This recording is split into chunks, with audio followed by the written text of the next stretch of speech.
Well, the start of a new year and especially a new decade is a natural time for people to be thinking about life plans and life changes. So in this series, we're acknowledging that by pushing your direction in maybe a direction that we don't normally think. And that is, the best way to come up with good plans and changes for your life is if you can see those things clearly. So in this series, we've been looking at different areas of life that tend to get a little blurry, like what is the purpose of suffering? What is the purpose of pain? That was my favorite message so far. And maybe seeing it from a different perspective. And so today, we're going to get into part 5 of this series by looking at this one topic. We want to help you see advice a little bit more clearly. And I believe that if you can just discern the advice around you more clearly, it'll have a bigger impact than any other thing in your life. And I'll tell you why in just a minute. First of all, I did a little bit of research just trying to get a grasp on how we view advice and what it means for us and the impact it has on people like me and you. And there was a quote that I ran across. A couple different people said it, so I'm not sure who the original author is, otherwise I would have cited them. But they basically said that you are the average of your 5 closest friends. You look at the 5 people who you are closest to, whether that's people you text every day, people you hang out with every week, people you work with, people you're married to. The 5 closest friends you have, you're basically the average of those 5. So their hopes and dreams, you're going to be kind of average with them. Their strengths and weaknesses, again, you're going to be about average. Just as you look at their life and their potential, usually the people you surround yourself with kind of indicates where you're going to be headed. It's been said, show me your friends and I'll show you your future. Good, no one knew that. I thought that was a well-known quote. Show me your friends and I'll show you your future. And I think there's some truth to that. But I think we're at a stage in our culture with technology and a number of other things where it's not just your closest friends that have this influence over you. But maybe we need to expand it to say that you're the average of your 5 biggest influences. And here's what this means for me. So I like to listen to podcasts quite a bit. And since I'm a preacher, I kind of geek out over the preaching podcasts. So I like to listen to other preachers preach. And that kind of fills me up for the week. But I have to be careful because when I listen to one preacher a lot, like in a week or in a month, what I find is I start to sound a lot like them. In fact, some people noticed this 6 years ago when I first came to North Cross. First of all, Ben didn't let me preach for like a good month when I got here. I think he was worried about quality control a little bit. So I sat where you're sitting, different building, but sat in the chairs and I was just listening to him preach. And I remember the first Sunday I got up to preach, someone on the church leadership came up to me and they said, "Yeah, good job. You really sound a lot like Ben." Well, it's because he had been influencing me. And so that's why today I only listen to the podcasts where I preach. You really get an authentic voice that way. It works. My point is this. We have so many influences around us. If you're looking for advice in a certain area of life, you can download 50 podcasts right now, and you can listen to them at 2 times speed on your way home, and you'll have all sorts of advice for how to live your life and what to do with it. It's not that we need more advice. We're surrounded by it already. I think the trick for us in today's world is to surround ourselves with the right advice, but then have this ability to discern which advice is good and bad. If you're taking notes, number 1 on your sheet, the better you can discern the advice, the better you can see your life. Because advice is simply this. People are looking into your life and they're speaking into the next step you should be taking. And the more people that are looking into your life, the better you will see it. But only if you have the ability to discern which advice you should listen to. So to do this, what I'm going to do is we're going to open up a part of the Bible. Now, some parts of the Bible are deeply theological and doctrinal, and that's not what we're looking at today. One of the sections we're going to look at today is something that's really historical, and there's a lot of wisdom and truth that we can pull out of it in a practical way. And the section we're going to look at is, I made this claim last night for the Saturday people, and I'm going to stick by it. By the way, the Saturday people say hi. Do you want to say hi back? Oh, there you go. They say thank you. What we're going to look at today is, I'm going to stand by this. This is going to be the biggest failure in biblical history only surpassed by what Adam and Eve did. They kind of take the cake for that one. But we're going to look at an account of history that's the biggest mistake. And it all had to do because one man did not have the ability to discern between good advice and bad advice. The reason this is the biggest failure is because up until this moment, I'll kind of give you the bottom line right away. The biggest thing that happened was you've got this entire nation of Israel. This is about 920 BC. You have all 12 tribes of Israel together as one nation. King David had just gone through and unified them all through military conquests, and now Solomon has done some amazing building projects. You've got this amazing nation. Everyone is looking at it. It's the powerhouse of the world. But one king's decision split the kingdom into two. And it had ramifications much beyond one generation. By some measures, the impact of his bad decision still has shockwaves to this day. As you look at some of the unrest in the Middle East and the different clashes and clans, some of this is just a distant shockwave of what this one man did to make the biggest failure in biblical history. Now, I have to set the stage a little bit, and I told somebody this after the first service. I said, I'm not really that good with history, so for me to teach this, I had to do a lot of digging. So here's what you need to know. Like, I'm all about just tell me what I need to know so I can get on with this. Here's what you need to know. King Solomon was the king of Israel right after David. He did a lot of building projects. In fact, as you look at a book of the Bible called 1 Kings, 1 Kings chapters 5 through 11 tells you some of the building projects that he did. We don't have time to go through all of them, but I did put them all on one screen. So he did the temple. This is well known. He did the temple in Jerusalem, which was amazing. He did the king's palace. He did the support terraces around Jerusalem, which, if you know, Jerusalem is built on a hill, and so there had to be a good support system for the foundations so that it wouldn't all tumble away. And he did this extensive support terrace system to help that all out. You can see some of the different cities that he built up. He built up the walls of Jerusalem. And I just had to mention this one because I think one day Solomon was sitting down with his building supervisor, and he asked him, well, how much more do you think we should build here? And the building supervisor came back and said,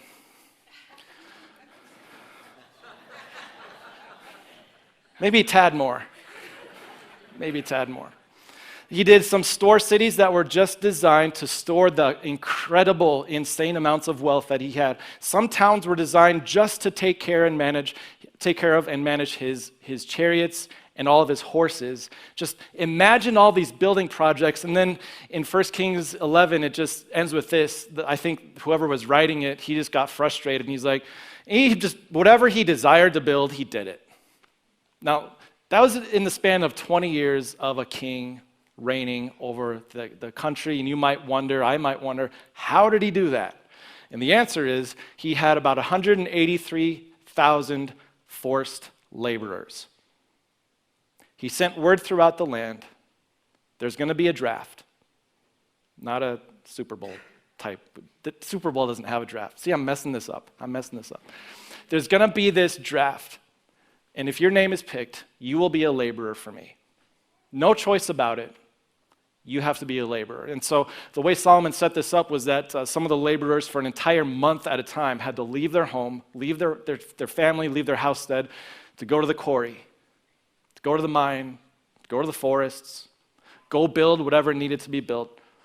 And they endured it. I mean, these people endured it. But with 183,000 people, basically you were one of them, your daddy was one of them, or your neighbor was one of them. And it impacted everyone, especially after 20 years. I think at first the people kind of got it. Okay, we need to build up our kingdom. We need to have some buildings. But after 20 years, the people were getting tired of all this forced labor. They were being stretched thin. And so here's one thing that Solomon noticed. As he's managing over all this, he notices this young man named Jeroboam. Someone suggested I call him Jerry, but I know a Jerry in the room, and he's no Jerry. This guy named Jeroboam, and he noticed this young man was so good at this building stuff that he made him the coordinator for all of his labor force. So today we're going to see a little bit about Jeroboam, who was the in charge of the whole labor force. So you just have to kind of remember his name. He's important. And the other name, which I'm sorry, you can't make this up, but it rhymes and it's really hard to keep them straight. The other guy we need to know is Rehoboam. So Jeroboam and Rehoboam. Rehoboam was Solomon's son, and he's set up to be the next king of Israel. The throne will eventually belong to him, and he will get this entire kingdom with all of its buildings that Solomon is building. But one day, Jeroboam gets a really interesting message from this random prophet who just walks up to him. And you can read the whole story if you want to at home, but 1 Kings 11, verse 31 gives us the point. See, Jeroboam, I am going to tear the kingdom out of Solomon's hand and give you 10 of the 12 tribes. Judah and Levi, they're kind of the southern ones. They'll stay together, but you will get the 10 tribes, and this will be a split kingdom. And when Solomon heard about this, he tried to kill Jeroboam because, he can't have someone else taking the throne from his son. So Jeroboam runs down to Egypt, stays there until Solomon is dead. And that's where we pick up in 1 Kings chapter 12. Rehoboam is about to take the throne, ascend to be the king of Israel. But he has a crucial decision to make. And in the thick of it, he fails to discern the good advice from the bad. And because of that, he initiated the biggest failure in biblical history. Here's how it begins. So Rehoboam went to Shechem. Shechem is in the middle of all the tribes, the entire nation, so it was a central meeting location. It'd be like us all Americans meeting in Nebraska, which I don't know if that would ever happen, but middle of the nation for all, if you're from Nebraska, I'm sorry, Nebraska is great. Rehoboam went to Shechem, for all Israel had gone there to make him king. Now, when Jeroboam heard this, he was still in Egypt, where he had fled from King Solomon. He returned from Egypt because Solomon is dead and his life is no longer in danger. Now he has to see how this prediction or prophecy from God is going to play out. Like, how would he get these 10 tribes? So here's what happened. Verse 3, the people, they sent for Jeroboam, and he and the whole assembly of Israel went to Rehoboam, the new king. And in this critical moment, it's like they have a moment to at least say their piece. They're acknowledging him as king, but maybe there's a chance he'll be a little bit less harsh than the old king. So they had this little window of an opportunity for him to hear them. And here's what they asked. Your father, Solomon, he put a heavy yoke on us, but now we ask, lighten the harsh labor and the heavy yoke that he put on us, and we will serve you. And the scholars, there's some disagreement about the heavy yoke. Was it ostrich? Was it emu? We're not entirely sure. But they have this plead for the king. Lighten the harsh labor. We've put in our time. We've demonstrated our dedication for your father. But he was harsh. Maybe you'll be different. Now, what Rehoboam does next is about the only thing I can point to and say that you should do this too. What Rehoboam did was this. After hearing their request, he answered, go away for 3 days and then come back to me. So the people went away. Now, whenever you have a big decision to make, this is a really good thing for you to do, and unless it's your wife who's asking it. Don't tell her to go away for 3 days.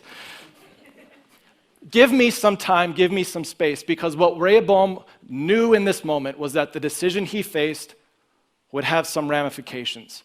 And based on the context and based on what he said next, I think he was afraid of one thing that also I think we can be afraid of when we're faced with big decisions. His question was this: what will happen if I say yes? My father Solomon established and built up this kingdom off the backs of these forced laborers. What will happen if I let them go? Do you think there was some fear there that he would lose what his father gave, or that at least he would lose some of the respect and authority that his father had over his people? Based on the context, I think he was driven by fear to ask a question in his own heart. But at the very least, giving him the benefit of the doubt, he created some space so that he could navigate that fear and bring in some other people. And that's where you and I find this intersection. When we're trying to discern good advice and bad advice, the thing we need to know is that, yes, we do need advice. There are moments in your life when you're faced with decisions, some big, some small, that you say to yourself, I don't think I can see all of this. And you're driven to the conclusion, number two, that you don't have the capacity to see everything that you need to see in order to make a good decision. And so you bring in the eyes and the ears and the experience of the people around you to speak into it. And I'll tell you what, if you, in an appropriate way, if possible, create that space, that 3 days or whatever it may be, to bring in the advice, that is the best thing that you can do. Unless he's down on a knee and asking you to marry him, maybe don't give him 3 days. But in a lot of cases, it's so good to take a moment and say, just give me a little bit of space. I need to see what other people can see.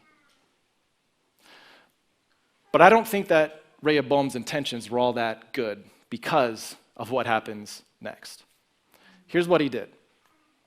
Then King Rehoboam consulted the elders, not elders who were necessarily connected to him in any way, but elders who had served his father Solomon during his lifetime. How would you advise me to answer these people? He asked. And in this moment, this is like the second thing that you could arguably do that Rehoboam also did, and it'd be a good thing. He brought in the elders. Now, keep this in mind. Rehoboam is only 41 years old when he's king. So he's not old. I turned 40 this year, and that's not old. We're going to have a big party in June, by the way. He's not that old, and yet he acknowledges that there are some people with other wisdom and experience. Here's something that's not just good advice, but it's real biblical advice too. Honor your elders.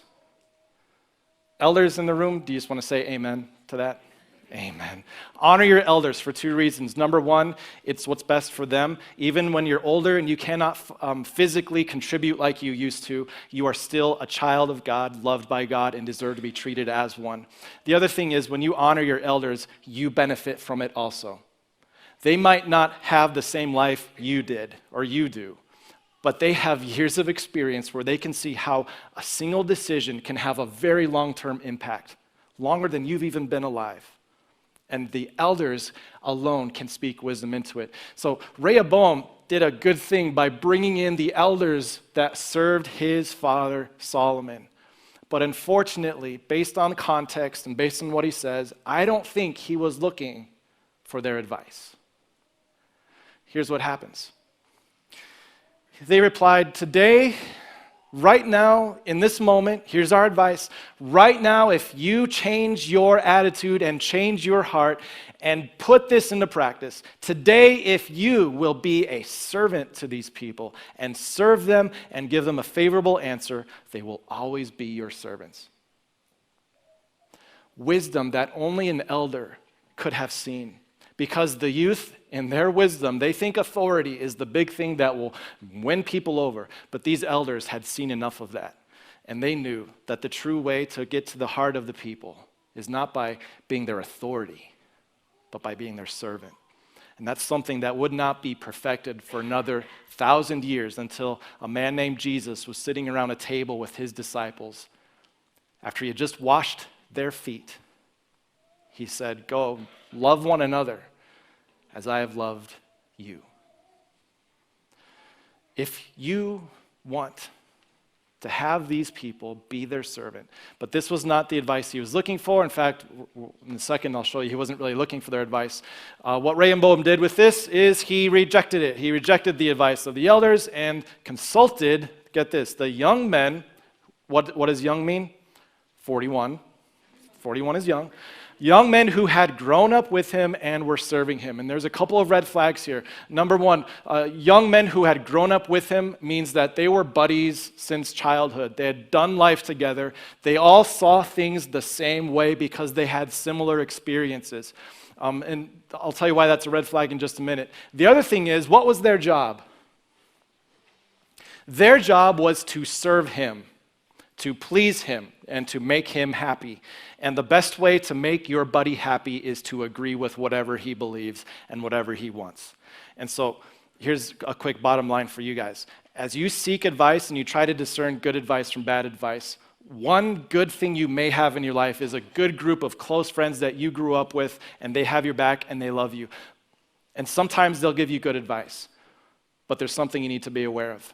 Your closest friends might not be in a position to give you good advice sometimes because they see life the exact same way you do, and they see things the exact same way you do, and they're there to support you and love you and approve of you no matter what. And their advice might not be all that objective all the time. They love you, yes. They're for you, yes. But their advice might not always be the best. That was definitely true of Rehoboam. When he gathered his friends who were lifelong buddies, doing life together, I have no doubt that they loved him. But they were not in a position to give him the advice that he needed. So, this is what he asks. Buddies, what's your advice? How should I answer these people who say to me, lighten the yoke that your father put on us? What do I tell them? And in their response, the way that they repeat what he just tells them shows me that they're highlighting one of these words to get an emotional response. They said to him, these people have said to you, your father put a heavy yoke on us, but make our yoke lighter. Your father was a bad king. Your daddy worked us into the ground. Your daddy's big way that he's going to be remembered is as this person who forced labor onto these people. He messed up, and the friends are working him up a little bit. Your father did this to us. So here's what you're going to say to him. My little finger is thicker than my father's waist. My father laid on you a heavy yoke. I will make it even heavier. My father scourged you with whips. That's child's play. I will scourge you with scorpions. I don't even know how you do that, but it doesn't sound pleasant. They're on purpose elevating and making this way more than common sense to prove the point that if they were afraid of Solomon and if they were tired of him, they should be even more afraid of the authority of Rehoboam, his son.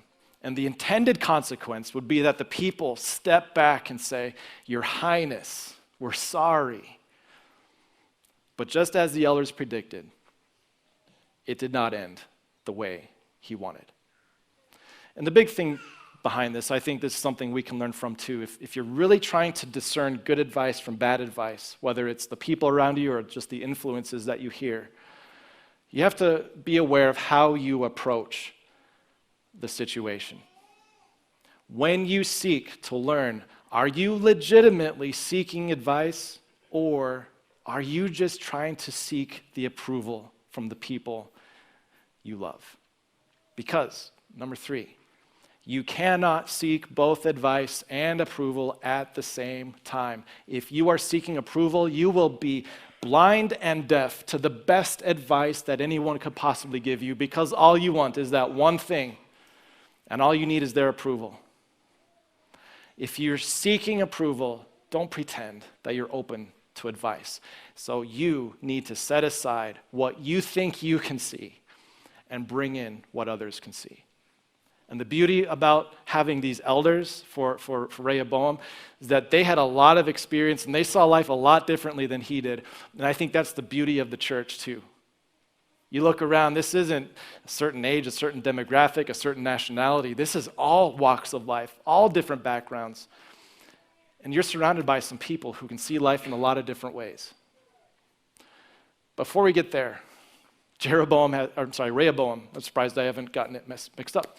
Rehoboam had this big decision to make. He heard his friends, he heard the elders, but finally, he's got these 3 days to sit on it and think about it. But here's where the biggest mistake in biblical history took place. Verse 12. So 3 days later, Jeroboam and all the people returned to Rehoboam as the king had said, come back to me in 3 days, and it was 3 days, so they came back. And the king answered the people harshly. Rejecting the advice given to him by the elders, he followed the advice of the young men. How closely did he follow them? Well, here's what he said. He said, "My father made your yoke heavy. I will make it even heavier. My father scourged you with whips. I will scourge you with scorpions." And so he followed the advice of his young friends and did not listen to the elders. He was seeking approval for what he wanted more than he sought the advice of people who saw things differently. And the next verse, the next line, would haunt Rehoboam for the rest of his life. Just like some of you sitting here today are haunted by a chapter of your life where you did something similarly. The statement that would haunt him forever was this simple truth. So the king did not listen to the people. And some of you sitting here today, you are haunted by something very similar. You see, as you sought advice from the people around you, maybe you just sought for approval for what you wanted to do. What you did, it didn't split a nation, but maybe it split a relationship. What you did maybe didn't bring the downfall of a country, but maybe it did result in a downturn for a business. What you did maybe didn't set up a nation to be vulnerable to attack and being captured, but maybe it did destroy the life or reputation of another person. And as you sit here today, that haunts you. You wish you could go back and know what was at stake in that moment. And this would haunt Rehoboam for the rest of his life, knowing that in that moment, there was something so important that he entirely missed. He was afraid of what would happen to him, but his concern was not compassion for the people. So here's how the people responded. When all Israel heard that the king refused to listen to them, they answered the king, "What share?" This is like a little poem or a chant that they came up with as they were addressing him. "What share do we have in David? What part in Jesse's son? We have nothing in common anymore because you just want to build buildings and use forced labor. We just want to live our lives in peace and freedom. We have no part in you. To your tents, Israel. We're fine living in our little tents out in the northern area, but you can look after your own house, David. You enjoy the buildings that we built. You go live in them. We're going to go our separate way." And from that moment, the nation was split in two. A civil war nearly ensued, but things would never be the same again. And for me, the big question I come back to is I think about Rehoboam as he's telling the people about being scourged with scorpions. Did he really know what was at stake as he talked to the people that day? I don't know if he did. But that gets me thinking. Do I know what's at stake? Do you know what's at stake? Did you know what was at stake when you made that decision that maybe took things for the worse? Did you know what was at stake? Now, in the course of this, I was trying to think, was Jesus ever in a similar situation where he was given some advice that was maybe not the best? And short answer is yes. He received a lot of advice that wasn't that good. But there was one time in particular that stood out to me as I prepared for this message. It was a time when Jesus was nearing the end of his earthly ministry. He wasn't arrested yet, but he knew that Jerusalem was coming and the cross was coming. And there was this moment where he goes up onto this mount with not his 5 closest friends, but his 3 closest friends, Peter, James, and John. And while they were up there, a miracle happened. Peter, James, and John didn't have the courage to say anything right away, but later they would describe what happened up there. A cloud came down from heaven. It was like heaven came down and rested on that mountain, and they heard the voice of the Father addressing Jesus, saying, "This is my Son whom I love. I'm well pleased with him." And then they saw Moses and Elijah appear in a miraculous way. They're talking with Jesus. They're supporting him. They're encouraging him. And as they look at this, they're like, this is it. This is heaven. And in that moment, they gave Jesus some really bad advice. I'm going to jump ahead to the passage. This is what Peter said. "Master, It is good for us to be here. Let's put up 3 shelters, one for you, one for Moses, one for Elijah. Can we just camp out up here and stay here for a while? Because this is really good where we're at. And the thing is, Jesus knew what was at stake. He did not come to bring heaven down for 3 people. He came to bring humanity up to heaven. And that would require a cross and not just camping out on a mountain. He knew what was at stake, and what was at stake was you. So number 4, I'll close with this. What would change if you could see everything that is at stake? What would change if you had not just the amount of advice that you have today and the amount of influence surrounding you, but what would happen if you had the discernment to be able to determine what was good advice and what was bad advice? And if you could see through that, not just the immediate reaction and results for you, but to know long-term what is at stake in this for me. And I'll tell you, there's no one better in the world to help you through that than the people who are in this room or the people who are at your local church. People who see life differently, but people who know exactly what is at stake. And it's only 2 things. Number 1, your personal faith, your personal relationship with God. And number 2, what's really best and what's really most loving for the people around you, not just today, but long term. And as you surround yourself with voices like that, God will give you the ability to discern the good advice, knowing that you've been forgiven. Whatever guilt this message brought up, and whatever maybe anxiety over the decisions you've done before, I want you to know that's why Jesus didn't stay on that mount, but he came down and eventually went to the cross. So that in moments like this, you're not overwhelmed by your burdens from the past, and you're not overwhelmed by what you carry in the future. You just have this moment every day, every morning, every evening, where you can rest in the peace that the guilt you feel has been punished. And God views you as his child, loved and redeemed. So what would change if you could see what was at stake? What would change is how you view the world and how you view this year. Let's pray. Dear Father in heaven, you can see everything clearly and perfectly. And for us, sometimes we can be frustrated when we can't see the finish line or how things will end up, but following you by faith means that we take one step with you, even if we don't know where exactly it leads in the end. And I pray that for all the people listening, either in this room or listening online, that you would give us the people that we need to speak into our lives objectively, at the right times to encourage us, at the right times to challenge us, but every time in a loving way to direct us to what really matters. I pray you'd give us the wisdom to discern all the advice and influence that we hear from this world, so that at the end of the day, we can simply honor you with our lives and love the people around us who Jesus died for. And at the end of the day, give us peace, knowing that any choice we make, if we can't tell good from bad, any choice we make out of faith in you and not out of fear from something else, any choice is a choice that you can bless and make good. So bless us and give us strength, give us wisdom. In Jesus' name, amen.